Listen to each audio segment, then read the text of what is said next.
Hi everyone, my name is Zee Razaq and welcome to the Next Level Finance podcast sponsored by Certax Accounting, and the aspiration is to unlock financial freedom, and I mean real financial freedom. This is episode 1. Thank you for joining. We're going to have Sean, who's a property entrepreneur, who's going to give us great value and insights into his journey, and hopefully people can use that to help them accelerate their learning of their own journey. Sean, yes. Thank you for coming. I really appreciate it. Lovely to be here. Love to be part of this journey, and I know you're doing incredible things. You've got an amazing firm, massive clientele, and now you're coming and you're being more accessible to a bigger audience. So I'm excited for you, Zee. Thank you. And Sean, thank you for coming. We also had a bit of bite to eat beforehand. You'll see the pictures. Hospitality is big here at Certax. And Sean, the reason why I'm so excited, his journey through the business and property world for me is quite unique. And I was saying to him off here that every entrepreneur's journey for me, when I speak to him, is unique, and it's the ones that have confidence to then show other people, give them that value, and that's what we're going to do today. And this is all about, as I said, next level finance, unlocking financial freedom, and I mean proper financial freedom. And you only get that from insight. So I'm going to get to the main crust of this. Sean, give us a bit of intro, all the magic that you've been doing. Obviously, I've been seeing it on TikTok in a few different areas, but give us a bit of a snapshot of what you've achieved. Well, today, you could class me as a social media influencer, but more than that, I am somebody who's gone through a journey of building a property portfolio, learning the finance sort of side of things, how to work in a bank, learning practical things such as learning through family businesses, actually being a builder myself, so knowing all the obstacles of the BRRR strategy, buy, refurb, rent, refinance, and looking at the refurb and putting it on steroids because you're cutting out middle people. And today, we're doing podcasts ourselves and just trying to inspire the next generation. So it's actually a little bit less about us and more about the audience and how we're making a change, because you talked about success, and sometimes success gets to a limit where it's not about you no more, and success is about influencing other people. And that's what this whole podcast, because one of my biggest frustrations I see is you've got so many knowledgeable people, but they're not sharing that wisdom in a way that you can actually practically use it. And that's what we want to get to the nuts and bolts of all of this. It's going to be, you went from 0 to 10 million property portfolio, which is next level, hence Next Level Finance podcast, right? And I wanted to ask you simply, I know you mentioned a little bit of your journey, but what were the big things that made a difference? Because when people look at it, they get caught in the small details, which stops them doing stuff. What I want to know is the big things that made you make that difference and that motivation. Mm-hmm. First of all, it's all about it's all about your habits. It's all about the thing in between your ears. It's all about your mindset. How do you look at things? How do you approach things?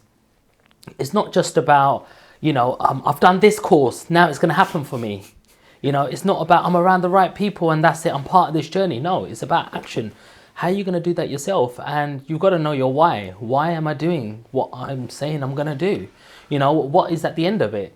Because sometimes we should work backwards rather than to a goal.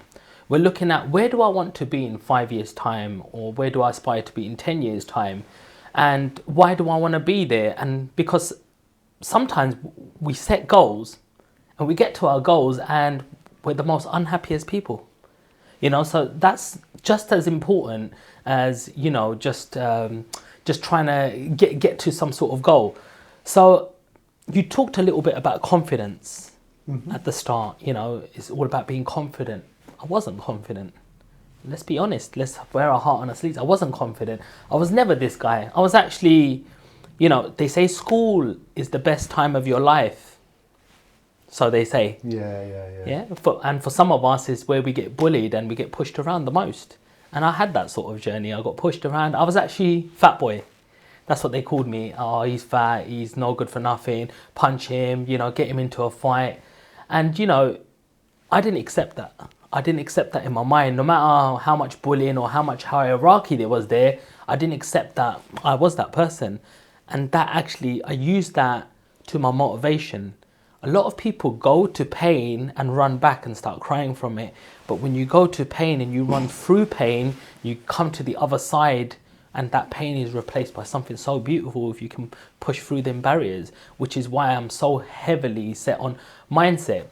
So a little bit about my journey. Although school was a little bit rough, I had a beautiful home life.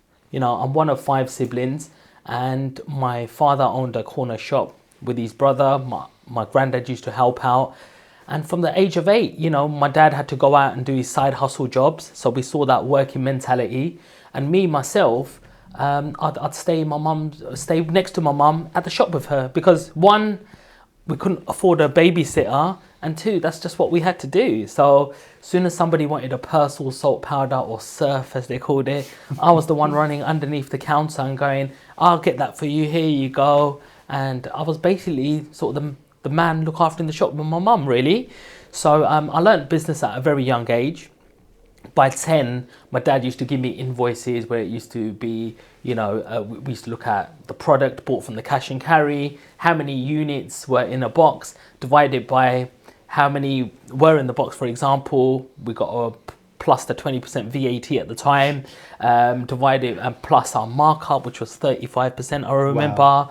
And so then, you know, if I made a mistake, it meant we weren't eating, meant we weren't paying the VAT tax, like we've made a loss on our product. So it was quite a lot of responsibility, but at the time I didn't know it. It was just normal. It was normal. So, and let me just unpack some of that, because that's a huge amount of content. Yeah. I think some of the big things you said at the beginning and then go into the journey, and for me they're massive. And MJ, this is quite important for people as well, is the why. I always say to people, and people are like, oh, it's a cliche. No, it's not. Because if you don't know the why, how can you set the journey? And working backwards is how I tell everybody where you're going to get to. Put a plan. If it's 5 or 10 years from now, or even 20 years or 30, whatever it is, doesn't matter.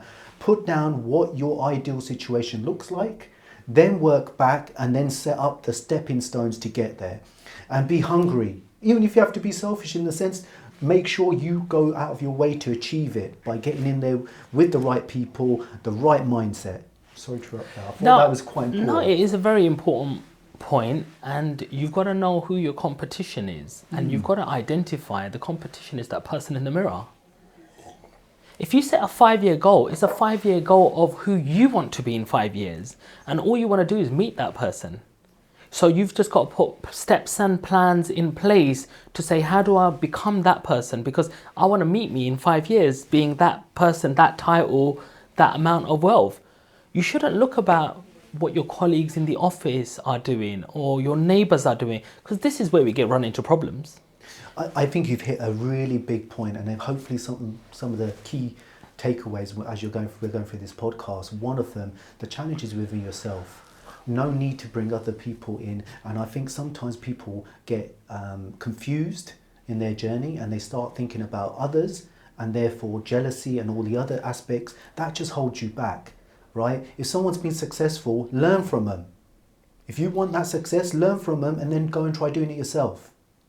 So really good takeaway there. Sorry, Sean. Absolutely, and you know, it's not when it's the good times that you have issues. It's when the bad times come. You got to mentally be ready for bad times. What do you do when there's a recession and the market's going down and interest rates are going up? How do you deal with that? Because everybody deals with that differently.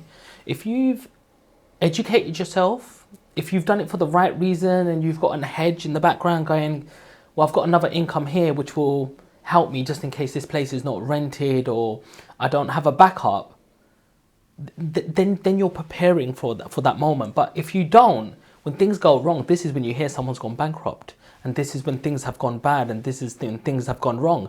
It's not because they did it for themselves, they did it for the wrong reasons to start off with. So you got to master your craft.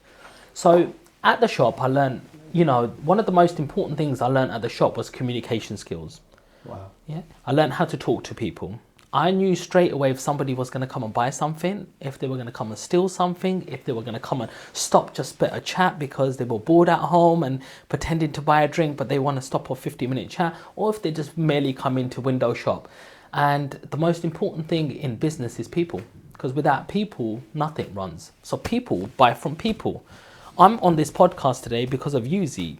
on what you represent. You've got some good energy. I like what you're about, which has brought me on. You're the person who's bought. You have a brand behind you, but people buy from people. So I learned that from a very young age, how to get repeat customers, how to make people feel special. And when people requested something, it might only be one product for one person, but I know that person would come back time and time again, and this is now his shop. Let's unpack that, because you've some massive tips there. What Sean's talking about in the business world lingo is called the marketing sales funnel, and that's based on relationships. Is how do you portray yourself, and how do you back that up from building relationships, awareness, to actually converting from a sale and then repeating that. And that's done about sticking to your word, making sure you've got a brand that you actually are happy with, and how you communicate to the world. Are you someone who's trustworthy? And the people brand these different lingos around, and I'm going to be a bit lay person talking here as well, because this is our podcast. And one of the things that people do is they get too technical. The key aspects is breaking down how you're going to go from A to B, and that's what Sean's talking about on his journey, is how he's done this, and a lot of takeaways. A lot of this stuff you can't teach. Yeah. You have to actually experience it. And a lot of things that the book doesn't teach you is your subconscious. You got to leave that something, that feeling, your gut feeling. Sometimes you have to trust that.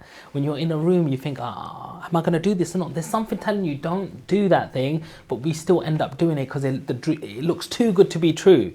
This deal in front of you, and then you end up getting yourself in trouble as well. So you should holistically look at things. Look at it from a point, does it make business sense? What sort of research have you done? What are, experts in the market saying about what you're looking at, and then what your feel overall is it? And so sometimes 24 hours can make a massive difference as well. When you say, I'm not going to make a decision right now, I like what I see in here, can you give me 24 hours, let me sleep on this? Maybe you want to speak to your partner about it. Maybe you want to look at it from a different point of view. And them 24 hours are really crucial sometimes, rather than making a instant decision. How many times have we gone into a store and we want something and they've offered you one of them, cards with put this on a credit card and we'll give you a 10% discount right now. All of a sudden, they've got you to put something on credit, something that you've never done before. And it's an item that's depreciating. Yeah. It's not appreciating. It's not going to make you money. As soon as you've walked out of that shop with that good service item, you're losing money straight away, and it has no value. Once something's used once, it has no value. So, on that point, you've rated so much value, loving this, right? Me and MJ were talking about a property deal, and as you go through the scale, buying something from a shop, if low ticket item, as you go up the scale, the decision making time and giving yourself time by stepping back is so crucial. Because by evaluating it and getting the right people around you, your advisors, your power team, whatever you want to call it, so important. And this is what Sean's saying. And as you're going up the scale, I was talking to MJ about a property deal the other day, and we were talking about a commercial property, because we love commercial property. I know a few of the audience will love that, especially some well-known people will love me saying that. And the reason why we like that is because of the potential. But more due diligence is required, because the reason why it's got higher potential return is there's more risk. Absolutely. And especially in the current market. So as you rightly said, giving yourself time, looking at it from different angles. MJ, you were talking from a building perspective. Yeah. So important, by the way. If you evaluate a deal without having someone who understands the construction element or conversion element quite well, you're going to have a nasty shock. So make sure they're part of your power team. Obviously, we love tax as well, just to let you know. Right, MJ, you were mentioning this deal. What was the things that you were worried about? And this sort of leads into what Sean's talking about due diligence. So the property that we went to view, it was like in Wiltshire. So it's on a hilly area where there's a lot of subsidence and movement in the property. So we're looking into it, and there's some special terms you have to insure for that type of property. So if there's any subsidence, some sort of indemnity insurance to protect you. Separate indemnity insurance to normal insurance, because it's in a risk zone. So we thought that is partly why the property should be valued lower than a normal property that would have been on a flat ground more secure, not in a risk zone. So this is what I was just trying to explain to Zee yesterday. You know, should the property be valued to other properties in the area at the same value, or should we offer less? So, Yeah. So important, and this goes back to what you said: giving yourself time, reflecting, having good power team or advisory team or people that you're relaxed with to give that idea, smack that idea around, see if it's going to work, and then it shapes up, or you don't go ahead. We got to remember that's not the only deal there in front of you, and there's always another deal waiting down the road. We have to stop getting so anxious and going, this is the only deal that's going to happen. If this doesn't happen, then my whole world is over. How many times have we thought about that? But there's certain deals where I've even paid for survey fees, and there's a problem with the flank wall, which is the side wall. It's got subsidence. Wow. That's the best £500-700 I've actually spent, because it's actually saved me a couple of £100,000 in redoing that property up. So let's not worry about them ones. And guess what? Better deals come. And I've even said no to certain deals. I've said yes to another one, and only 5 to 7 years later I knew that was a better decision because of the location, and you lose the good ones, but you find the better ones. Let me tell you that for sure. I think location is quite important as well. I think having a strategic view on your property portfolio, how you're going to do that, that's one of the learnings that I speak to a lot of property entrepreneurs, and I'm fortunate to be able to advise them. One of the things is think about your locations. Doing it in pockets and having multiple investments will be better than you then doing odd ones all over the place. The reason being is then you can benefit from economies of scale and knowledge of that area, and you build deeper relationships. And I've seen quite a few people be highly successful, getting to multi-millions, tens of millions, even into the 100 millions doing this strategy. Because when you go in different areas, you have to know what that area is about. The footfall of that area, what's happening in that area. Is the government investing? Are they doing the levelling up? What's that going to do? What's the demographics? Employment? Any regenerations? Regeneration, that's the levelling up, is massive right now. Unfortunately, it tends to be only in conservative areas. So if you look at a Labour area, you're probably not going to get the funding right now. I know a certain person will be saying to me, "Zee, you can't say that." I'm not going to mention their name. But I think this is so important. And what MJ was really highlighting to me is that laser CAT scan view on it, and having a look in and saying, hold on, this is from a construction perspective. I'm not a construction expert, because they've done a number of property developments and done them themselves, so they've learnt the ins and outs. Definitely. And that's the It's always value add, getting a isn't it? few different pair of eyes looking at the same thing, because we're all looking at it from a different point of view. You might be looking at an asset, like earlier on you were talking about commercial, because you're like, there's so many more tax benefits and tax release if I buy this commercial rather than buying it under sort of residential. If I'm looking at something, I'm going to be looking at it a totally different, view, like a businessman, and saying, well, what's my ROI and what's getting me the best return right now? Where do I need to do the least amount of work for the highest returns? And then if you've got a builder over there, he's going to be looking at, well, what's going to cost me the most right now?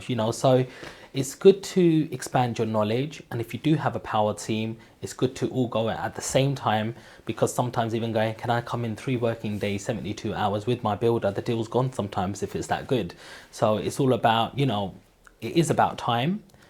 You have to do your due diligence, but also be mindful what's motivating the person who's giving you this property. It's commission, and he wants that commission as soon as possible. So when you understand people, that's when you really start doing well in business. So there's 3 main things that I learned when I was at the shop until the age of 13, from 8 to 13.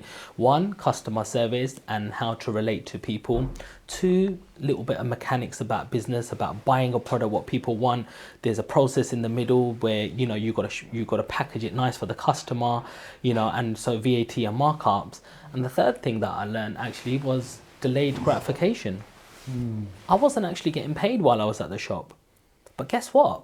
The lessons that I learned at the shop, I still use them lessons today. I'm talking about it on a podcast, 30 years later, because I wasn't getting paid. I barely got a little 25p Panda Pop, but it was just, you live in my house, you eat my food, you need to help the family business. And you know what?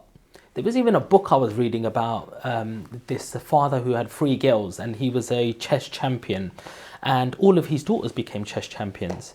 And the youngest one out of all of them actually ended up being the youngest world champion in the whole world. Wow. And certain people look at you and go, what a depressing life. All you know is chest. But when you ask these girls and you ask their parents, the parents go, do you know what? They would even go midnight, go to the toilet and be playing chest. Because that was their whole world, they actually had different dopamine here, a different adrenaline rush when they were playing because they just wanted to be that good. Saw mummy do it, I saw daddy do it. I'm going to do it too, and I'm going to become better, and I want to impress them. And that's where their dopamine hit. To somebody from across the room, it might look like the most craziest thing what you're doing and the saddest thing. But they're thinking with their own mind and their own emotions. Sean, you've hit a huge point, and I'm a big advocate of this. I know MJ is as well. If you follow us on LinkedIn, you'll see I'm constantly talking about family, my children, and one of my youngest son, who's only turned 5 recently, and he said, Dada, which building are we talking about today? And I was like, I looked at him and I was like, he goes, you always talk about when we talk about these buildings when we drive past, and you're always going to the office. I want to know more about this. Because they look at us as role models, irrespective of what some of the media are telling you. The parents are the number one role models. Absolutely. Right? They influence the children, and the example that you're given is so spot on. You know, I joked about this on LinkedIn. My son said, my youngest one is quite outspoken. He said to me, I want to be a magician. And I looked at him and I said, you want to be a magician of numbers? And he goes, that's what your dada does. And he goes, really, Dada? You're a magic of numbers? I said, that's what it is, and that is what I do. Right? It makes numbers disappear. I make numbers creative in the right way, in case our friends HMO are watching. You know, I have to make sure I'm clear on this. And it's the same with whatever you do. You've got to think about that additional element. And that innovative thinking comes from your parents, is bred into you. Absolutely. You know, even if you play Monopoly or whatever, and we go through all these things, because they're the training starts. Absolutely. When I'm at dinner, I like to talk about business. I like to speak to my best mate, my friend, my father, all in one. I'll sit across the table and goes, how's business, son? I like to tell him what's going on. Oh, I've spotted a few deals here. I think the market's going this way. Interest rates happening here. Inflation's doing this at the moment. Cost of living crisis. Because it doesn't just affect us directly, it affects us indirectly, because the people who live in our houses are also our consumers, you know, and we create nice areas, you know, renovate certain properties that are literally derelict, that are not being used for housing, and we make these over to provide it for a consumer, but we also have a responsibility to make sure that consumer can afford it, and we're providing good housing. So there's so many different elements. So Zee, just moving on a little bit from the shop, I realized, so, you know, I've only got up to 14 now, 13, 14, but I realized that I wanted to earn my own money. And once or twice I went to the cash and carry with my dad. Right. And I went to the cash and carry, and there was this guy called Sanjay Wadwani. Right. And he was a young boy, but his dad like set this cash and carry. It was Afro-Caribbean food. And I said, Dad goes, are you sure you want to work? I said, yeah, because all I thought about, I want some money in my pocket, you know? I need to get paid now. I'm not even getting a Panda Pop here. How can we do better than that?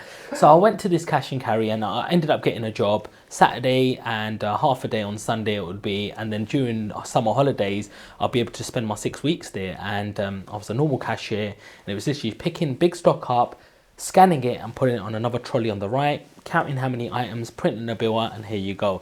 So that was ultimately my job role. Apart from that, I started picking off items and putting it on a pump truck, on a pallet, started learning how to pack things properly.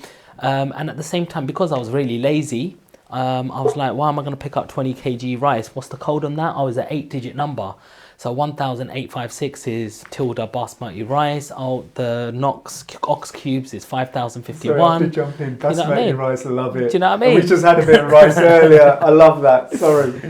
But so I ended up learning thousands of codes in my head purely because I didn't want to break my back. So that was the first thing that I leveraged, that the more knowledge you know, the quicker the easier you can make a task. And second of all, there was this old lady once, she was pulling the trolley out and it's concrete floors. And I said to her, would you like a hand? Because, you know, I have mothers and grandmas, etc. And she goes, yes, please, son. And I was like, yeah, no problem. Let me grab it for you. I think I might get in trouble for leaving the tills, etc. So I went and loaded her car up. And I learned that from the shop as well, how to put the heavy stuff at the bottom and all the light stuff on top. And she went, a crispy £5 note, and she goes, here you go, son. And I went, no, I can't accept this. And she was like, no, it's for your tea money. Don't worry, I'll speak to Paul. So I went in and I went, Paul, here you go. She's given a £5. And he goes, no, that's yours. And I went, but, because we were taught not even to take a single penny out of the till. And he goes, no, that's yours. You've just helped her out. And I went, okay, so wait, I can do that. And he goes, well, yeah, it's part of like customer service. And if they feel like they want to give you something, then you can go for it. And I thought, I had a light bulb moment. I'm on £3 an hour right now, 10 hours, that's 30 quid. I help 8 customers out there for a £5 and 40 quid. So I started learning about multiple streams of income. I'm going to take 40 quid home with me every day that my parents don't really know about. So now they're going to be watching this podcast. But the brown packet will go home with my wages and go, there you go, guys, there's my hard wages. I don't really need anything. But I've got my cash money there where I'm like, I finally get to throw these high-techs away and get some nice Reeboks. Do you know what I mean? And so that's where I learned multiple streams of income. I even stayed until I was like, 16. And I remember they started doing deliveries to Birmingham and Manchester. But you had to get there an hour and a half early. So it wasn't a 6 o'clock, 5 o'clock start anymore. You had to get there at 3:30 in the morning. Wow. And I used to have this little mountain bike that my dad won from Evian, from the cash and carry as well. So that's the only reason I got a bike.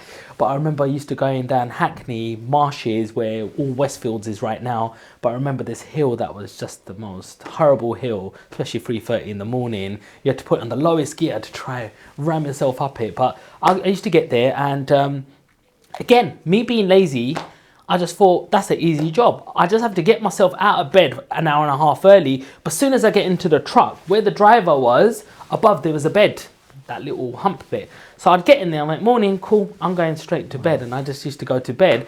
And I said, just wake me up when we were in Birmingham. And he's like, all right, they felt sorry for me. He's a young boy and stuff. And so we used to get there and he goes, I used to get up. I'm fresh now, I'm fresh. Pump truck it off onto the lift, bring it down, come off it, and then we just had to just put it all in the shop. And then it was like on our way back, I didn't want to sleep. I just had a little mug there, and we had a little coffees, and I was just looking at the sights, And again, it's the trick with life is, I think Steve Jobs actually said it. Yeah. If you want to see how to do a job easily, just look in the office. The laziest person in the office, he'll show you how to do a job easy. Do you know what I mean? And that's one thing I just always used to see is how can I get to the top to earn the most money and make my job the easiest? And I always used to say, numbers, helping. The art of helping others actually got me more money in my pocket in the same amount of time. So just learning these lessons at 14, 15, 16 was immense, and it was all about. My main motto was just, let me impress my dad. Let me impress my granddad. Let me impress Paul and Sanjay Wadhwani.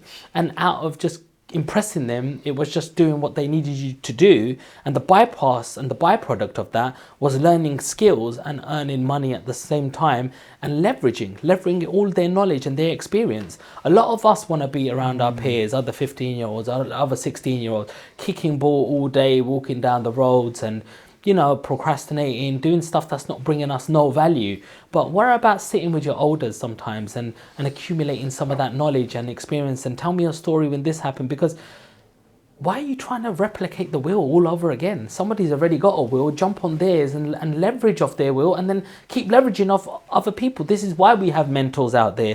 This is why we have authors and books out there and certain people who have mastered games around us, and be around them circles is what I'm trying to say, because them early lessons from 5-6 years, I believe that is what's made me the man I am today, because it's given me that mindset. It's given me a framework of my boundaries, what I should be doing and what I shouldn't be doing, and what I don't feel good doing and what I do feel good doing. And from there, I did my university. Let me unpack that, because you put so much value in there, Sean, and it's huge. And for the audience who are following this is inspiring. I'm inspired listening to this because I feel I can relate to a lot of this as well. One of the things Sean mentioned there is multiple sources of income. So he was breaking up and learning that just having a rate per hour is not the only way to get income. He was thinking, what additional task can I do which will give me additional revenue flow? So that was one of the things. Also, his makeup of his journey has helped him give objectives.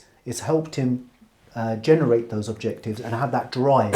And that drive can be different things. I call it energy, right? Because one of the biggest things people say, especially when they meet me, is, I felt that energy, right? Because if you don't have no energy and you're like, yeah, Zee, great, it ain't going to happen. Imagine turning up to your accountant. I know a few people say that, and they come and, yeah, well, we can do this. And it's almost like, well, we can do this. We can save you shed loads of money here. We can do this. Total different conversation, isn't it? And that's what I think I'm seeing from you, Sean, is that you've got that energy. You've seen your parents, you've seen their struggles, the drive, and then you've said, how am I going to put it in for me? Yeah. What am I going to learn from this? Hope you're enjoying the podcast. Sorry to interrupt. We're just giving some bit more insight. Below this, you can actually subscribe to our newsletter or download some free guides, which we recommend. And if you feel you need more advice, please do get in touch. Our details are below. It's inquiries@certax.co.uk. And I'm going to let you get back to the podcast. We got it easy. Let's be honest. We got it easy. You know, is like our parents are immigrants. They come from different countries. They've had to go through a lot of hardship to get us here. They've had to wash clothes without washing machines. Do you know what I mean? While they've had eczema, my mum's told me she's had to wash stuff in cold water. Wow. We're living in luxury. See the world from their point of view, and everything becomes easy. If you haven't travelled, go and travel. You know, it doesn't cost a lot of money to travel either. Ryanair, check it out on booking.com. Check it out. What's 20 quid return? Go on a Friday, come back on a Sunday. Okay, let me look at how much hotels are. You don't have to live in the most lavish places. I've stayed at places £40 a night. It's only somewhere you got to sleep. Why you got to have all the bells and whistles? What I want an experience. I want to walk and talk. I want to speak to people who are from the town and what's the city like, and see how are they struggling? How are they surviving? How are they running their businesses? Because not everywhere else is like the UK. Not everywhere else has a system where they're just going to give you benefits or the amount of benefits we get. And we've got to understand that this is not a given. This is not something that happens everywhere. So when you travel a little bit, it opens up your mind to say, hang on, I've got every opportunity in this book to make it in life. The only person stopping me is me. I think you put a tax tip, come in, be to your accountant, tax advisor, you can make that tax deductible, that journey, if you know how you're doing it. It's got to be added in. Because people listen, right? The business can pay for you to grow the business and grow your intellect and knowledge. So it's got to be done. I think the bit that you were getting to, you went to university. University, yeah. How was that experience on the journey? Yeah, what value did it add? To be honest, I was just going through the motions. I passed my A-levels. I was very fortunate. I was going to uni at a time when it was about £1,100 or £1,200 per year, but my dad said I'd have to pay for that myself. So the cash and carry and the McDonald's money came in handy. What did you study? I did accounting and finance. Oh, love it. And I quickly knew that accounting and finance wasn't for me. Because I went for my dad's accountant on one of the work experiences that I did over my 6 weeks holiday. I got in with the accountant, and I got to wear a lovely suit and tie, so you look the part, and you got your own desk, and you got your own computer, and then poof, a bit of dust falls out, all these files will come out. So you put it on your desk, and they go, oh, these are all of the accounts these are subsidiaries and ledgers, and this is where you need to put all of the numbers into all of these boxes. So I was a person on a mission all the time. So how can I serve as many customers as possible, etc. So I looked at 9 o'clock. I went, okay, let me work through this. I open a file, boom. Okay, this goes in sundry. This goes in this expense. This goes in there. Done. I was like, must be nearly lunchtime. 9:30. Great. Okay, well, I think I've done half a day's work already. And then you got, hey, I've done all them files. Okay, cool. Here you go. It was like never ending. It was like, what? And I'm going to do this for the rest of my life. I'm sure there's hierarchies, and you become partners, and there's certain things that happen. I'll jump in there, Sean, just so the audience, if you're looking to work out, those are back in the bad old days, right? Now you've got something called cloud technology, right? And got a big boost to Xero with Gold Partners and Dex. They help automate, but it can be depressing if you don't know why you're doing that stuff. Mm-hmm. But you have to, as you know, it's a good grounding to understand the finances, and I think that's probably one of the positive sides that you probably got out of it, right? Absolutely. I mean, it's very analytical. We did a maths section in there. I didn't really focus on maths too much in GCSEs. I ended up getting a C. However, when I did it into my degree, it was like an A level, simultaneous equations, algebra. I got it a lot more. I was a little bit more focused, taught you a little bit about business, economics, cycles, and it was good to see it from a different point of view rather than hear it from dad and uncle about what was happening and what they were buying and why they were sort of buying it. So I got both sort of sides. I'm going to cut to the thing. What was your key, because we have so much debates I see on LinkedIn, people saying university not worth going and all the rest because of finances have changed. I guess what was the key takeaways for you from your university experience? How have they helped you or not helped you, whichever way? The key benefits of university is you own your own time. You learn group working sort of skills, you learn leadership skills to take ownership of a project, that who's doing what part of the unit, contributing, and how do you get everybody in the same space at the right time to accomplish this same goal, because it affects everybody's grade. The downfall to university nowadays is not 1,000 or 1,200 like when I was going university, so $3,000. I didn't quite know what I was doing, but it was great to have a BA honours. But today, is it worth having that sort of degree when you're wasting the best ability of your time, like in terms of 18, 19, 20, 21, these best years where you've got the most amount of energy to go and start working, do an apprenticeship, learn new skills that's going to ultimately help you for the rest of your life. Yes, you might not have something to fall back on. That's the risk you do take. But remember, always have a conversation with your 80-year-old self. Ask your 80-year-old self, like, I'm Sean, I'm 80 right now, and my 18-year-old is talking to me, man, you've got your whole life ahead of you. Don't let me tell you can't do this again. You can always do this again. But, there's so many courses out there nowadays. If you want to go in property or you want to go into business, I'm telling you, there's nothing more that's going to help you than practically going to do something. Go and get some work experience. So if there's an apprenticeship out there, go and have a little look at them sort of, line of things, because sometimes you finish your degree and you'll think this amazing job's waiting for you, and just a normal £25,000 job's waiting for you. You've got a £30,000 debt over your head, and then you're expected to rent your own place, afford your, cost of living, especially when there's a crisis going on. You can't even afford to buy a car right now because fuel prices have gone up, and you've got ULEZ everywhere, so you can't buy even older cars. So you need to look at things holistically now. So sit down with an advisor, sit down with a careers advisor, sit down with sit down with your parents, guys. It's important to respect people like your parents, and not have competition with them people, because they are the very people. Your parents, such as your mum or your dad, are the only people in the whole world that would want you to be better than them. You know what, you've summarised it in such a beautiful way, which I really appreciate, because it's so important.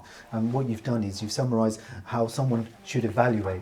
For me, university, and I'll just give my 2 pennies worth on it, is that I learned a lot from university. It was a massive process for me, but you do need to evaluate what you're doing. Is that going to generate you the money in the future compared to the cost of doing it? And as the cost rises, it becomes a harder decision. And definitely speak to the people you trust, like your parents, and make that decision. Totally agree. Moving on, right? Because you've built all these building blocks, which we've gone through in detail. What property strategies have helped you get from 0 to 10 million, which is quite impressive? Sure. And how did you make those happen? Okay, so the very first thing that you need to concentrate on, guys, is budgeting. So first thing, you need to budget your money. You've got to be in control of your emotions. You've got to be in control of your habits. So you need to create a cash flow where you know it's going to be in the blue, in the plus. Because if it's in the red, you're not saving anything. And if it's, in the plus, then it means you've got a surplus amount of income. You then need to look at an area of where you would like to buy, and you've got to look at the house prices. For example, something's 200,000. If it's for you to live in, you can get away with 5 or 10 or 15% deposit. And if it's something like a buy to let, you need 20 to 25%. So you need to work backwards again. So you say, hey, look, this property is 200,000. What's 25%? 50,000. I need 50,000 pounds. How do I get to 50,000? What am I saving on a monthly basis? For example, it's 1,000 pounds. By the end of 12 months, is 12,000. By the end of 2 years, it's 24,000. you got to look at creative ways. You got to say, can I get a gift from anybody? Can my parents help me? Can I joint venture? Can I get a partner to try build out that deposit? For me, it was, again, good times. I saw a property for 140,000. It was in Dagenham, and I was saving money from my Saturday, Sunday job and Monday to Friday in Barclays. So I started this banking job, and even as a cashier, I got £1,500, and Saturday and Sunday I used to get £100 on each day. End of the month, £800 would come in from McDonalds alone, and I could survive on that, and £1,500 would go into the savings account. Over 10 months, that's £15,000. Simple as that. Yes, I was the crazy one in the office that, how was your weekend, Sean? Yeah, I got up in the morning for McDonald's, didn't I? He's bloody crazy, that one. But these were the same people who were turning around going, you bought your property already, 21. How'd you do that? Well, you remember all them Saturdays that you were like, you know, calling me crazy for, that nobody wants to do. Don't follow the system and don't follow the crowd. We're not sheep. It's the ones that leave the herd are the ones that look crazy that end up achieving anything. So mine was a simple strategy of saving £1,000 a month, getting to 15,000. I had a 10% deposit on a house in Dagenham, and that's how I bought my very first house. Touching on that, that's a really detailed strategy, and that's hard work, that's hard graft, and that's someone making their way in life, because that's how you started. And some of the things you mentioned before, probably a bit more advanced, and it's going through that process, starting, making sure you can tangibly see something that you've achieved, to give you that motivation, because once you probably bought that first one, as you rightly said when you said to one of your colleagues, it made you feel good, right? Absolutely. And that's the key. And when you listen to people that have been successful consistently, I hear this all the time, and it's one of the key traits that I've noticed from successful people, is that when they reach the objective, they celebrate, but they move on, and they look at the next one and the next one. And you probably hear, I'm a big Man U fan, I don't care what anybody says. Sir Alex Ferguson was a legend on this. Absolutely. Because what he used to say, as soon as you won the trophy, put the medal, put it away, when you retire you can look at it, start thinking about the next one. Absolutely. And the next one, and the next one. And that's how property is, and same as business. So you got your first property. Was it like a single buy-to-let? It was a normal residential is what I bought first of all, and I moved in it for a little while. Okay. And then I thought, this is going to be for me. I've bought my own house. And then 3 months later into it, I was like, this doesn't feel good. I don't want to be here. Like, what am I doing? I'm spending money on council tax. I'm spending money on electric bills. I'm spending money on separate food. And actually, this little logic that I got that I was going to save £1,000 a month is going down the drain. I'm hardly saving anything. And it just took me 3 months to work that out. So I was like, hang on. So I rang the bank up and I went, what's the process of renting this place? Because I'm not gonna live here anymore, you know. And I'm in a 2-year fixed deal. And they said, oh, that's not a problem, Mr. Land. You can have a permission to let. Here's a document. You just got to send us a check for £295, and then you can let it. So I was like, okay, great. So I was almost accidentally going into the landlord sort of business. All I know, I just wanted an asset next to my name. Yeah. So they gave me that for the next couple of years, and basically I rented it for £1,000, and my mortgage was £500. So I was making another £500. That's £6,000 a year.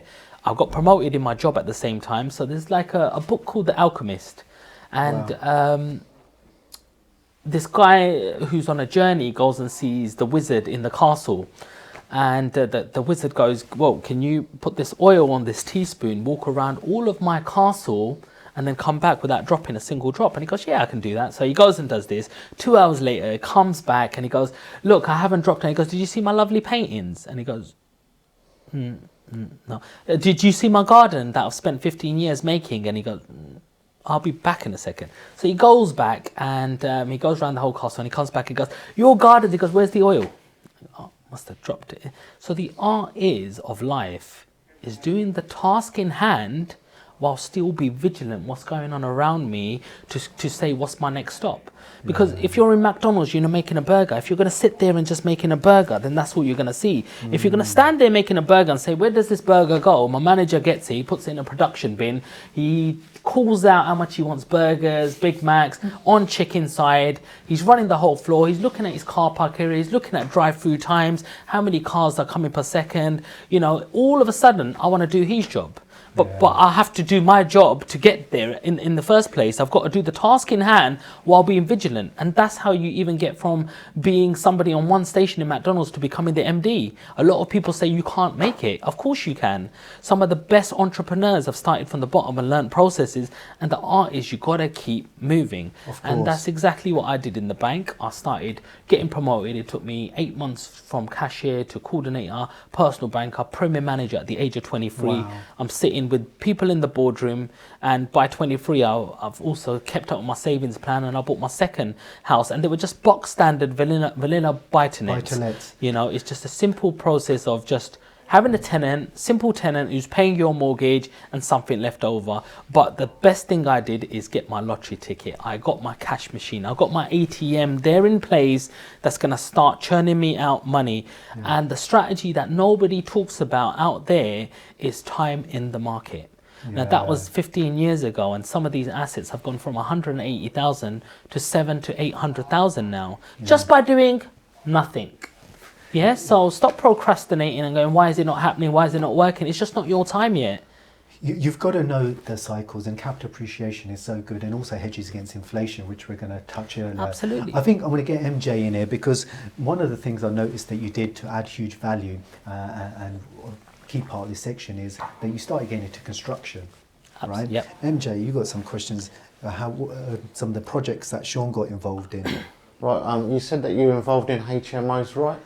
Yes, I got involved in HMOs. I bought one just on the cusp of Article 4 coming into one of the boroughs where I bought it. Okay. So just on the cusp. Luckily, I got my license in and everything. And it was basically 3 bedrooms upstairs, double lounge and a kitchen diner, double lounge, partition, 2 locks, doors, fire doors, etc. 5-bed HMOs, University East London down the road. So renting them to students, and you just start renting each room separately, and you rent each room between 500 to 600 depending on the size of the room or the facility if it came with an ensuite. You had some communal areas, you got cleaners to come in and clean the place up. You just had to get a full Wi-Fi, a little Netflix and Sky TV to make it, on the advertisement, make it quite nice. Cleaner comes every week. You got full Wi-Fi internet to do all of your homework from school, etc.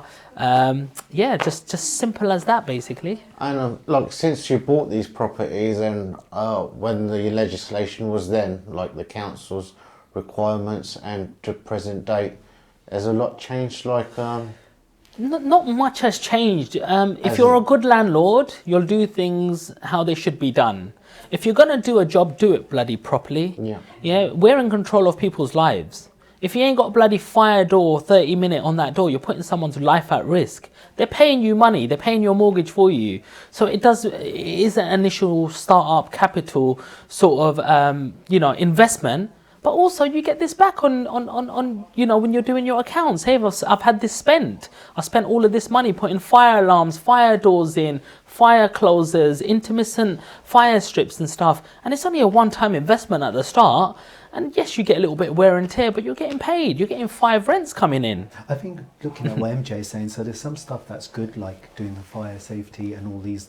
Totally big fan of those, but Article 4 and the licensing rules for HMOs, these are causing a lot of problems because the cost of compliance is rapidly increasing. So if you've got a small-time property investor, what I'm noticing, a lot of people moving out of HMOs because they're not becoming financially viable. Some places, believe it or not, are charging council tax by the room, and this is what's starting to happen, and this is becoming not profitable for the small-time property investor. So the legislation is becoming a lot harder. You've also got, for HMOs and buy-to-let specifically, got to drop this in, the tax on interest, known in the tax world as Section 24. This is also changing how you structure your businesses. So all of this compliance, you probably didn't have at the beginning of your journey, because this is last few years it's been coming in. It's making it harder for the small investor. Well, everything you do in life is going to be hard at the end of the day. We just need to get more creative. Yeah, if you've got a room in there and it doesn't have an ensuite, it doesn't take a lot of space to create an ensuite. You can put a curved shower tray, put a little toilet in there, you can include that in the room, pull up your floorboards, get 2 en suites, you'll get £150 more for that room just by that exclusivity. You need to look at how can I get that money in. And rents don't always stay the same either. I was renting rooms £500. Yeah. I've given it to a specialist now who's got a building company. He gives me a guaranteed rent. He's renting them for nearly £1,100. Wow. You know, you got people, students who come from abroad, who come here to do courses, and you say, you don't speak the language, I'll speak your language. You come to my place, I've got your accommodation ready before you've even got here. Yeah. I've got all of this beautiful furniture because, you know, this is the kind of spec that you like. You've got to adapt to that market. How do you make it work? Because they will, look, you've got to look at it. These are also gold dust. If there's an Article 4, what does that mean? You can't have any more HMOs. So what's happening to your competition? It's dwindling away. There's going to be no more competition. What's happening with population? 7.75 billion people on the planet. It's only going to get more. So in the future, these are going to be gold dust. The cost of living is going up. Can people afford a 2-bedroom house? Can they afford a 3-bedroom house? Are there any even in the market right now? There's nothing there on the market. So, you know, as soon as you get a room there, there's 20 people waiting for you. So what does that do with supply and demand? So you've got to look at it from that point of view, because this is who we are in the market. We are landlords, we are investors, we are builders, we are construction people, and this is what we are expert at. So if you're going to look at the downfalls and the disadvantages, that's all you're going to see. But if you're going to say, well, how do I overcome this and how do I be a creative? And we'll obviously talk a little bit about how do you make sure that you're incorporated going forward and making sure that you do bypass Section 24 and how you can claim some other expenses, and how do you create management companies, you know, because our time isn't free. Look after our own properties, it doesn't give us the freedom of time to go and do a 9 to 5 anywhere else. So our time is look after these properties. So we set up management companies and charge that fee there, etc. And then from these management companies, we can be more creative and use other things in these management, companies to create more with that money rather than paying it to the taxman. I think you've hit the nail on the head. I've been out of a job, it sounds like. We've got a tax advisor here extraordinaire. It's really good though. Those tips are fantastic because you're right. Look at ways to overcome problems. So for example, if you were doing HMO, is service accommodation going to work for you? Because slightly different rules, very tax advantageous. Section 24 doesn't apply. Commercial property, Section 24 doesn't apply, so i.e. the tax on interest. And setting up what Sean's mentioned is something called an OPCO, PropCo, and we will do a video in detail of that. That's the more forward thinking because you're diversifying risk and also profitability. So that's massive. Totally love that. Love how you dropped that in. I'm going to get on to a few things because I know time is always flying, right? And it looks like you've done a few property strategy and a huge value for the audience. Social media, we're here because we're doing the Next Level Finance podcast, and social media is huge. You are quite big on social media, especially on TikTok and various platforms.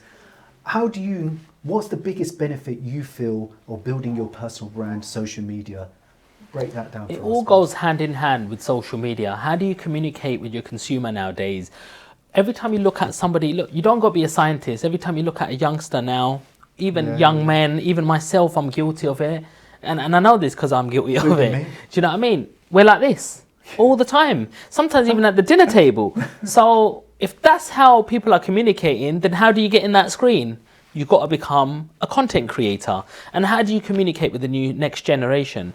Well, you've got to have some sort of strategy. So how do you communicate, and how do you need to work out things like the algorithm. So it all matters on how much time somebody is spending on your post. And if you're not going viral, it's not because that person doesn't like information, he doesn't want to learn, and why don't they like my content? No, you have to always push it back to self. How am I not communicating with the next generation? What is it about my content that they don't like? How can I create a hook? How can I create an emotion that's going to make them want to stay? What benefit am I providing my audience right now for them to stop? Because every time somebody pushes a like, that post will go to somebody else. Every time they comment, it will go even further to somebody else. Every time they share, it will send it to probably another 50 more people, because it's telling the algorithm it was that good, I want to share it with some of my friends and families. So if you're not getting that sort of feedback, you've got to change your strategy. And social media allows you to communicate with the whole world right now. You've seen one guy who just does this without even making a sound, and he has got big brand deals out there, Kwabi or something his name is, and he's got most massive deals out there with Nike and top brands, and you think, he didn't even say anything, but he just kept showing, why do this, do it like this. Do you know what I mean? And that's the power of social media. You know, so we need to carry on reinventing ourselves. We need to be like Madonna. You know, she's relevant in the 70s, 80s, 90s, noughties, and not be like the Bros Brothers, who's in the 1980s, for example. Do you know what I mean? And they came and they died. You probably want to remember them. So keep reinventing yourself. I think you've hit the nail on the head with social media. It's about adding value and being consistent. And I know people use that as a cliche, but it's true. You know, I've been using social media for a good few years. I know Sean has as well. And it's a huge part of our business. We wouldn't have a business without social media. I'll be honest with you. The whole of business, Sean sitting here is because of social media and myself. So that's huge. How we connected. Absolutely, and it's huge value. Do you know, I want to hit some other topics? Sure, and let's go do you know, these are the topics that are trending, and we get a lot of views. The big one, you know, and I'm going to try to stay away from the political side. So before people start racking loads of comments, you're probably going to do it anyway, right? Is Brexit. Yeah. Right. Financially, what is your view from the financial impacts from your perspective and the people around you of Brexit? To be honest, I don't think it's a good thing. As soon as you close a gate, what does that show you about supply and demand? You've just shut a gate of supply that's coming in. So if your tenants are renting, and there's a lot of Europeans who come here to work really hard and they're renting rooms off you, you've obviously stopped a gate of people coming in. Can that really be a good thing? You know, and in terms of your labour force, are you getting enough value? Because sometimes we're growing up with a generation of people who grow up on the dole money, for example, and they've got a generation is, why do I really need to work hard? I'll get some social security anyway.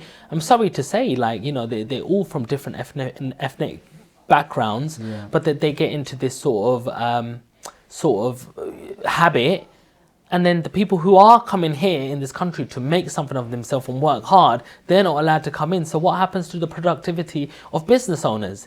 It absolutely goes down. And, you know, what effect does the consumer get now? They end up having to pay higher prices because it's taking you longer to make that product or service for them. Not just higher prices, higher taxes. It's quite clear that we've lost a lot of revenue, i.e. GDP, and therefore higher taxes. That gap, believe it or not, is the Brexit gap. I wanted to ask MJ, drop him into this. MJ, you've seen from the construction world, how are you seeing Brexit affect construction? There's a lot less boots on the ground, like work-wise. People can't find labour. The labour that is, it's gone very expensive. So it has had a follow-on effect. Yourself being in the building game as well, you probably felt the same. How much has materials gone up in price? You know, tripled. You know what I mean? Like, how many trucks are coming in and out now? And, you know, if you're getting less people working for you, less deliveries, which means, you know, the price of everything goes up, doesn't it? So, personally, I don't think Brexit was a good move. If you just think as a basic human being, who the hell is anybody to say you're white, black, Asian, this colour, Jewish, Hindu, Muslim, Sikh? Who is anybody to say where we've set foot on the planet? Yeah. How dare anybody say that and say, is this sort of culture? We are all human beings. Before you become anything, we're human. So I don't understand all these legislations. But one thing I do know, if it's in place, we just got to work with it. You've got to push forward. You've got to end up working harder to go on pick and serve, like who's working for you. It might take you a little bit longer. You will make mistakes along the way, but don't let the mistakes define who you are. Don't let them determine, you know, you're a failure. No, you're not. You've just learned a lesson what not to do or who not to employ and where to look next. So we've just got to look at the plus points at the end of the day and keep going with that. I think to summarise on Brexit, generally the general feel, whether people like it or not, financially it's caused a lot of problems, from recruitment to tenants, construction, so many issues, and financially. And if Rishi and crew are watching, because I know they do watch some of this stuff, take that into mind when you make decisions, because it is affecting our economy. Find a solution to the problem that you created, because it's required. Next bit I want to touch, another big area everyone talks about, and they always come up to me, whether on Sky or wherever it is, they ask me about crypto. Yes. Have you I've dabbled. dabbled? Absolutely. Yeah? I've dabbled in cryptocurrency. Which currency? I've actually diversified into 4 different sectors, and each 4 of the sectors I've gone into probably 10 different coins. So I've got a portfolio of 40 different coins. They're all in very different sectors. Some are in metaverse, some are in gaming, some are in Web3. It's the newest form of technology. But one thing I must say is, what we do know is we don't know. Yeah, so we must know that. So when you look at your portfolio, say 85% is in property. I've got another 10% in gold and silver commodities within my ISA wrapper, and then maybe 5% of my wealth, I'll put it on this new asset class, which I can afford to lose. This is what you have to do, because we don't know if it's in a boom, bust, if it's going to happen or if it's not. But if it's going to happen, this is the start of the internet happening all over again. Let me unpack that, and I'm going to concentrate on the crypto bit. How did you invest in crypto? Have you done it in your own name, company, pensions? I've been quite simple. I've just opened up, put in my own name, and just plugged away at it, to be honest. I think that's one of the things I find a lot of users or audience have been doing, how they invest, because they've not probably thought about the long terms, because the fluctuation is really high, and we're just looking purely at crypto, holding it for capital gain rather than staking and all the rest of the fun of crypto, because that has different tax implications. My advice and recommendation is really think about it in deep, right? And you can invest, believe it or not, in a pension, which is a master trust, a SAS, depending on your corporate trustee. You can also invest in companies. The reason being that you've got to think what structure is, when you sell it or change it for another crypto, that triggers capital gains tax. And if you've been looking at what the government are doing, they've reduced something called the annual exemption. So that's, you know, it was 12,300, it's currently 6,000, it's going to drop down to 3,000. And yeah, so that's cutting down your tax free. And it's a huge fluctuation. So you've got to be really careful. Absolutely. I've been speaking to some people even thinking how they use crypto for property, which is a bit more advanced way of thinking about it. But you've got to think about the journey and the structuring. So important, because otherwise you'll lose a lot of your benefit without even knowing to the taxman. Yes. So you've got to be really careful. The other bit I want to touch about, because I know we've talked about government to the next level already, right, is how do you, when you go and buy a property, what is your first point of view? Do you get advice up front when you start thinking about buying property around the tax or structuring, or are you being historically, I'm just going to buy it in my name, or I'm going to buy it in a limited company now because that's what the trend is? Or are you, right, I need to know what I'm going to do, get the right advice? There's a quick call to the tax advisor that I have on board, part of my power team. It's very important. Hi, look, I'm thinking of buying this. We've got the SPV set up. Is it all right to still put it into this one? Is that how I'm going to put the offer under this company name? You know, previously in your personal name or a partnership name, for example, you always get a second point of view, because you could easily be a 6 weeks transaction can cause you a whole heap of mess later on to undo, or a massive tax implication for yourself. So you think sometimes taxation, you know, your tax advisor is very expensive, but I'm telling you, it's very expensive when you buy things the wrong way and you get hit with massive tax bills, and all of a sudden you're in the 40% tax bracket. You've hit £52,000 turnover that year, and all of a sudden nearly half of that, over the 50,000, that little bit, instead of paying what you would have paid £2,000, it ends up going to 6,000. You feel it. Oh, you feel it. I think the biggest thing people find is they look at the cost, i.e. look at the wall rather than the value. And you've got to always look at the value that's created. So if I go and buy a property and pay stamp duty, land tax, SDLT, right, I've got to look, can I structure it in the way to mitigate that? And then the value that I'm going to save will offset the cost probably 10 times over, if not more. And that's the mindset a lot of property entrepreneurs who are successful have to get their mindset around that, because it's not about how much money you make, it's about how much you keep. I know it's a cliche, but it's so important, and I don't think people always think about that, and that's where they get caught out, in my opinion.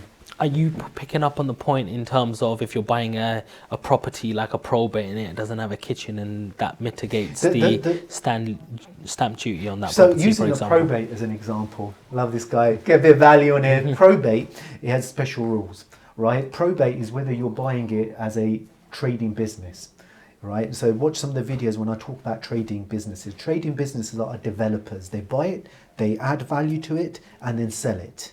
That's naturally what a developer, so it's treated as stock. On that case, your stamp duty land tax is 0 if you do a probate. The other bit is whether it's been in active use. That's a different conversation, whether it's got water, gas, electric. That has a different aspect around stamp duty. They tend to not have to pay the additional rate.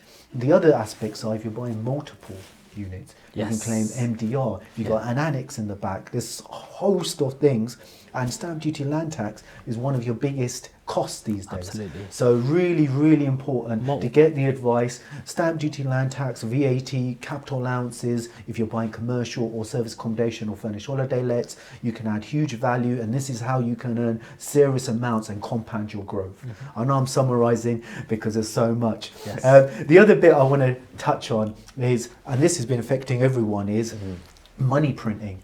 And what I'm talking about is, the technical word is quantitative easing, i.e. the government prints loads of money and therefore it causes inflation. How have you found the impact of inflation on your property journey?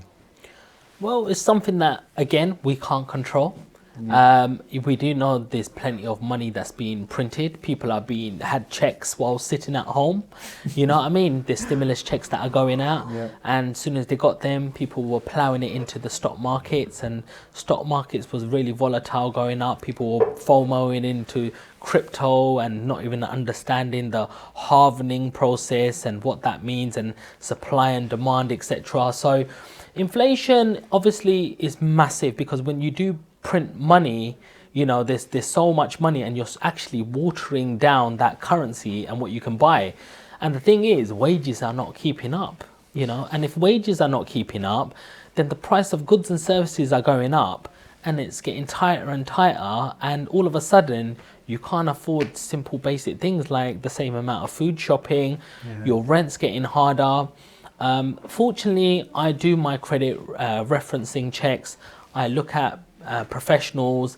I've even diversified my portfolio into single dwelling houses, HMOs, rooms, and even semi-independent homes. Wow. So there's companies who will take your property and they will look after children in these properties, and they will lease these properties off you for 5 years, and they will give you a fixed amount of income, and they will look after all of the maintenance.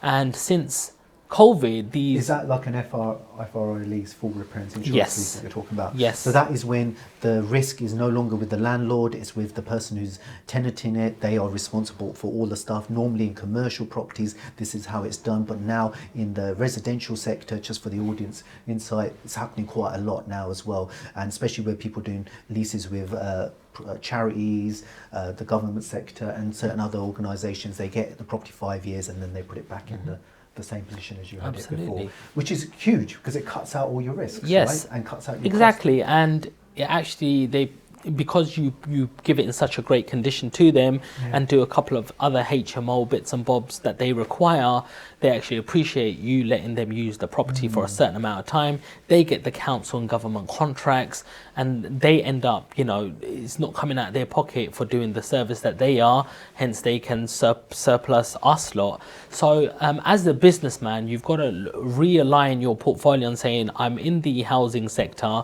where's the place that gives me the most reward in terms of the community that I'm helping, and where can I also be rewarded back for that? And that's what we end up doing. So you'll have some single dwelling houses still, which I do keep. You'll have some room by room HMOs, maybe serviced accommodations here and there, and then you'll have some semi-independent homes. So you've actually diversified in the property sector alone. So if one market goes down, you know there's still a couple of other markets that are still buoyant, and you've got your hedge in place, which means when other things go down, there's other things in your portfolio that will go up, because the market demand needs to go somewhere. It doesn't go to nothing on the streets, does it? I think you've hit a really good point, and that's not a point that there's so many different points. And one of the things I was thinking about is leverage as a hedge, right? And what I mean by that is when people take finance out, depending on the property cash flows, you're actually leveraging against inflation. And that is the biggest one for me, because when I buy a property, the property's going up in value, the mortgage tends to stay the same or reduce. So therefore, you're actually, the bank's paying your inflation. And the beauty is, if you've got something for cash flowing, the cost of borrowing becomes totally different. So what it is, your cost up to the interest rate is your cost. Therefore, you need rental income to cash flow to cover that. The cost of the interest rate number to inflation is money that you're making because by just holding money. And that's the beauty. And we've gone through a bit of a crazy cycle where last time this happened was, believe it or not, in the 1970s. Love my numbers, right? In the 1970s was the last time where you had inflation higher, than actual interest rates. Yeah. And that's going to change. So the people that benefit, especially when interest rates were really low, so holding money is actually making you money long as you've got a cash flow activity. I want to move on to the next bit, and we're firing through these because there's so much information, and Sean's got an amazing journey. I've loved hearing this. One of the other things I want to touch about is pensions, and we were talking about this. And I know I speak to MJ, bore him all day long with pensions, because I'm a huge fan of SAS pensions. SAS pensions, talking about leverage, nicely runs on for that, is one of the better ways of leveraging money, because you only have a few ways you can get money, right? One is your personal savings, what personal money that you're going to lend if you're buying to a company. The second part of leverage is what the business can get as leverage. The third bit, one of my favorites, is pension leverage. And number 4 is JV, which Sean mentioned earlier, i.e. getting investors to invest in your project. All of them have different tax advantages, so always look at it, how to structure. But I'm going to focus on number 3, pensions. And the reason why I'm going to be focusing on number 3, pensions, is this is the big thing right now, even more than ever, because good old Jeremy, and he was definitely watching my episode on Sky when I talked about pensions, right? He unlocked it on a different level. He's made no limit. Whether that's going to last, because I think that only may last a year or two, because our friends Labour, I say friends in a respectful way, is that they may reverse it to put a limit of the 1,073,000 that was there before. And the reason why this is beneficial is because you can use this to turbo boost your business. And I've got a detailed video on this, and it's something. Have you indulged a bit in the pensions? We'll have to have a chat about this. And the reason why I'm saying this, Sean, because such a successful entrepreneur, it's a huge window of tax-free income. And while you're in the pension, just to let people know, and I know MJ knows this because I keep on telling her every time, is there's no income tax in the pension. There's no corporation tax, no capital gains tax, and the big one, no inheritance tax. And you can loan and unlock money, hence unlocking financial freedom. This is why it's the Next Level Finance podcast. And these are the avenues that you've got to use, because if you just leave it there, what's happening? I'm losing money by having my own money not being leveraged. Mm-hmm. And I see so many people not tapping into this, and they just leave it there, or they just invest in the stock market. No disrespect. You know, I'm not a financial advisor to talk about stock market, but the biggest problem with the stock market right now, in my opinion, is it's going backwards. So people are losing huge amount of wealth.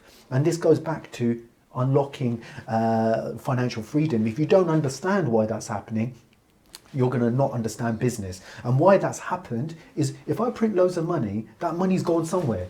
And what happened is the government's put it in the stock market. Now they're doing something called quantity tightening, QT, i.e. trying to burn off the debt, either not replace the initial debt or buy it back and then take it out of the system. What happens then is that they need to then break the money back. So therefore they're divesting from the stock market. That's why the stock market is dropping, and by quite a lot. And all the people that you put their pensions and investments in the stock market that didn't diversify, they're feeling the pain because the numbers have dropped quite a lot. Yeah. And that's because they were inflated. The companies weren't worth that. And you can listen to Warren Buffett, as a lot of people say, and the reason why he says invest in the long term is because he has the money to do that. Most people who are trying to make their financial freedom, they've got to have tangible assets. Mm-hmm. And the reason why I've gone into this detail is this is another way to help that journey. And that's what Sean's been giving us huge insight, is how his journey, what he's used, what internet that he's got, intellectual knowledge that he's got, who's he got it from, how is that journey, and then how has he used it to build his property portfolio. And it's been quite an amazing journey, and I know we're going to get a lot of views on this, and he's gone into some details, huge golden nuggets. Sean, where can we find you on social media and things like this? And we'll put the links below. Absolutely brilliant. So LinkedIn is Sean Land, 4 letters, SeanLand. Sean Land. Instagram is SeanLand_1. TikTok, SeanLand_1 again. So you can follow us all on this. On YouTube, it's Sean Land once again. And we've also got a podcast on there called Take a Seat, Wow. where we conversate with, entrepreneurs, influencers and business people. Probably have you on sometime soon as well, Zee. Thank you. And because we haven't had any accountants or anything like that on, but Not your average Joe accountant, bit specialist there, yes, but yeah, exactly. No, and definitely. a TV, Sky presenter right here. But yeah, guys, follow the journey, and it's important to keep a few people in your network. Follow as many people as you can and get as much free knowledge you can to see who talks to you the most, and go on a journey with that person, because they can save you so much time, money and effort by having a mentor in your life. Even at this age right now, I still have a mentor, and I always have to go back and speak to my mentor to say, I'm doing these certain things. Is that a right decision? Is that what you would do? Because it doesn't matter how much older these people are than you, these things don't go out of fashion. You will never go wrong with someone older looking from a different pair of eyes in a different angle to tell you which way to go next. Amazing. And we will put all those links in, especially when we launch the podcast over, and some huge golden nuggets there from Sean. Really important. Invest in knowledge, I always say, then do the action, because you'll make a better decision, and that will make a huge difference. So from Zee, MJ and Sean, we'd like to wish you all a great, and please thank you for interacting, watching this podcast. Much appreciated. Thank you.